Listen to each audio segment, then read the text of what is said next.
We finally have our first gameplay news, changes, improvements for MLB The Show 24 at the end of the video. Please let us know in the comments, what do you think about everything? I can't wait to read, can't wait to hear about what y'all think about these new improvements coming to gameplay for MLB 24. What you're seeing on screen is apparently the gameplay trailer for MLB The Show 24. Now, it's only 30 seconds long, and maybe I'm crazy, but I'm pretty sure they've shown us all of these clips before, whether it was from feature premieres, posts on their socials, or wherever. I think I've seen all of these. Either way, the thing that kind of stood out to me from this specific gameplay trailer is the moving hair on the players with longer hair. Has that been something we've had in the past? I guess I haven't paid enough attention. And with this trailer today, MLB The Show posted a blog titled New Improvements to Gameplay. And MLB The Show 24, let's take a look at what those gameplay improvements are. So they've got the gameplay trailer at the top of the blog post. They just kind of talk about their team's been working hard, trying to provide an immersive baseball experience, everything like that. And then we get some bullet points under the what's new with gameplay. And the first thing that we can see is new animations. Apparently there's roughly 400 new animations, as well as logic improvements that address any remaining areas needing attention, focusing on fielder urgency. And the way they describe it seems like, to me at least, they think that the game is probably in its best spot ever. I guess especially focused on fielder urgency with these roughly 400 new animations. They've added new throws to the game. I think that might be what the clip is that they have here. We'll take a look at that in a second, but they say they've added a variety of new first base throws from the ground to all bases, and this allows the first baseman to efficiently make throws from all overstretch scenarios, is what they say. They also have new pitcher animations, and they say to combat the new disengagement rule, additional animations will allow pitchers to step off to fake throw and potentially nab the runner, trying to take advantage of the third disengagement. So it sounds like we're getting those new disengagement rules. From what I've seen, we're still not getting the pitch clock. I know I've been seeing some people saying they want that. It's already kind of in online play, but I have seen people saying they want it to be in Road to the Show and franchise. And another new rule, or I guess new change that is actually added into the game this year, is those changes of base sizes. I think that took place last year, but wasn't in MLB 23. And it looks like we'll notice the new base sizes here in MLB The Show 24. And they've captured new logic and tag animations to account for the extra coverage needed. And I think, like we were talking about, those fielder urgency, the new first base throws, I think that's what this clip is. 9 seconds long. Let's take a look. So the pitcher throws the ball. It's hit to the shortstop, who throws to first. Runner's going home, though, and they're able to get him in time for the double play. So there's some urgency from the first baseman and not taking his time. He's able to get that double play, able to get the runner at home. So I guess this is a clip of some of the new animations that they've added. Let's take one more look at it in case you just want to see it again. That overstretch on the scoop, still able to get the throw off and get the runner at home. So scrolling down through the blog post, they say that they want us to have total control of the players on the field, and they want us to have the opportunity to make every play based on the player's attributes and their tendencies. They go on to say that the improvements to already existing features, you know, new animations, along with game and interface balancing, are the backbone for the yearly updates to MLB The Show, and that their goal is to create the most realistic baseball experience possible, along with empowering players with total control over on-field actions, but ultimately making sure that players' skill and then team creation are the determining factors. But now on to some more gameplay improvements, and that is focused on the par, and specifically we'll see some stuff with pinpoint pitching. If you don't know what the par is, basically when you select a pitch, there's kind of a shadowy circle around the baseball when you're choosing that location, and if you get a perfect release, that is the perfect accuracy region, also known as the par. And this just shows you the necessary information for where that pitch could go if you get a perfect release. And you might have noticed when you played in the past that the baseball wouldn't necessarily go inside the circle. It would just be touching it sometimes. So it could be on the very edge of that circle. And new to MLB The Show 24 is that breaking pitches, so not fastballs, but breaking pitches such as a 12-6 curveball, will always land inside that perfect region and no longer just to be touching it. So breaking pitches, instead of sometimes being on the edge, the baseball will always be inside of that par, that perfect accuracy region. I really like that change. I don't think I mind that it's only breaking pitches. I don't think I mind that fastballs still could be on the edge, especially because it seems to me, at least in my experience playing the game over the last few years, that breaking pitches aren't good enough. I don't think they're hard enough to hit, and I think it was too hard to locate them. That's part of the reason. You would have too many hanging breaking balls, especially with them just potentially being like a millimeter on the edge of that par. So I'm really liking the sound of that change, especially for breaking pitches. And if I'm not mistaken, that par, the perfect accuracy region, is for all pitching types. Pulse, meter, I would assume maybe classic, I'm not really sure, but definitely pinpoint. But it's not just pinpoint pitching. However, they do have some changes to pinpoint pitching.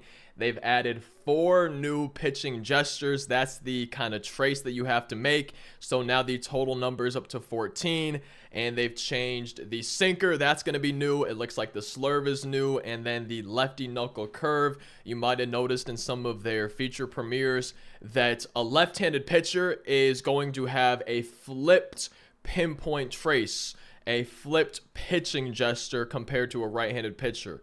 The past couple of years, it's just been the exact same motion, and in MLB 24, it looks like lefties are going to have flipped pitching gestures for pinpoint pitching, or maybe, I'm not sure if this is a flipped version of a righty knuckle curve, maybe some of the lefty pitchers will have their completely own trace that you have to do, their own new pitching gesture. But we notice right here, the sinker, it's one of those where you kind of have to trace back over your location, and compared to in the past, I think sinkers are going to be a little bit harder for people to locate if you're using pinpoint pitching. And then the slurve does have a new animation as well. And then again, we saw the lefty knuckle curveball here on these new pitching gestures for pinpoint pitching. And they do mention that pinpoint from the lefty's perspective, all of the gestures are flipped when thrown from that side. Again, in the past, they've used the exact same as righties. Now lefties are going to be flipped, and I love that change. I think pinpoint has been a little bit too easy, and I'm really liking the changes we're hearing about pinpoint pitching and then just the par, that perfect accuracy region as a whole. And this next paragraph is what I really am curious to get everybody's feedback on. In addition to everything else, I want to know your thoughts, your opinions, but especially this paragraph here. I'm just going to read this one word for word. They say, "We've covered defensive, fielding, and pitching, but we know some of you are curious about improvements made to hitting as well. We received very positive feedback around most aspects of gameplay throughout the course of MLB The Show 23, and we agree that hitting is in a great place at the moment. In order to carry that momentum forward into MLB The Show 24, hitting balance remains largely unchanged." And I don't know, man.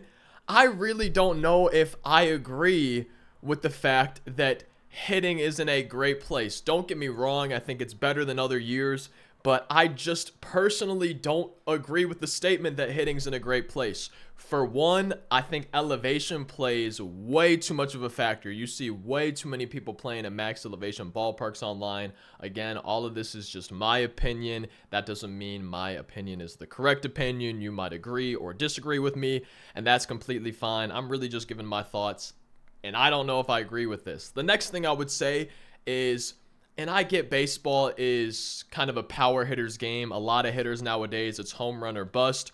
Home runs are seemingly what wins teams' games a lot of time. But I do think there's too much reliance on power hitters in MLB The Show. And I think a big part of that is the way the hitting seems to work. If you're using a contact hitter, say they brought Ichiro back as a legend, say you're using somebody with 125 contact but only 40-50 power, the way they swing the bat and the way the ball comes off of their bat, to me it doesn't feel like how it would in real life. And I think you see too many lineouts on solid swings from guys with lower power, or too many warning track flyouts, when in reality the swing from that player in real life, at least to me, it seems like it probably would have been more of a sinking line drive or something that would have actually gone for a base hit. It doesn't seem like contact hitters are viable enough to me when it comes to hitting in MLB The Show. And I do think hitting is in a good spot compared to some other years. I really don't know if I would truly agree with the statement that for MLB 23, hitting was in a great place. And I think that I would have liked to see them try some improvements, but I guess we'll have to wait and see with the defensive changes, the pinpoint changes, the par changes. I guess maybe it's a good thing, and see how hitting goes the first few weeks of the game, first month of the game. And if it's in a good spot, if it feels good, great. If it doesn't, I'm hoping they actually make changes, because in MLB The Show 23, did we even have a gameplay patch? I'm not sure if they changed hitting once the entire year, now that I think about it. I don't remember getting a gameplay patch for MLB The Show 23, at least one that changed hitting. And I guess the last thing I have to say about that kind of goes back to elevation, because you've probably noticed it kind of sucks sometimes playing at a lower elevation ballpark. I get that if you're at Coors Field in real life, it's going to be easier to get hits and get home runs than if you're playing at a C-level ballpark, but in a video game, you know, I don't like that elevation has that much of an impact on it. I really think the focus should be user skill and not the ballpark you're playing in. But that's probably the last thing I got to say about it. And some exciting news, or maybe not, because I don't know, man. They say stay tuned on theshow.com for information on all the changes coming to Diamond Dynasty on Thursday, February 29th. Does this mean we're not getting a Diamond Dynasty feature premiere? I would still assume the feature premiere that afternoon before early access. In the past, it's always been about Diamond Dynasty. I would assume it's going to be the same this time, where they show off collections. We probably won't see that in the blog, but if they're able to give us information about all the changes coming to Diamond Dynasty in a blog post, I don't know if that would be a good thing. To me, with the feature premieres being over an hour long so far, that seems like where they would cover all the changes to Diamond Dynasty. And I guess we'll see Thursday. You know, there's no way to know just from this one sentence what we're actually going to hear. But I'm really hoping to see some exciting, fun, just new things. I really hope that that is just the best blog post they've ever done on Thursday, February 29th, when they talk about Diamond Dynasty. I do want to see a lot of Road to the Show changes, though. I will say that Road to the Show needs a lot of love. And that is the end of this blog post they posted. I can't wait to see in the comment section your thoughts on everything.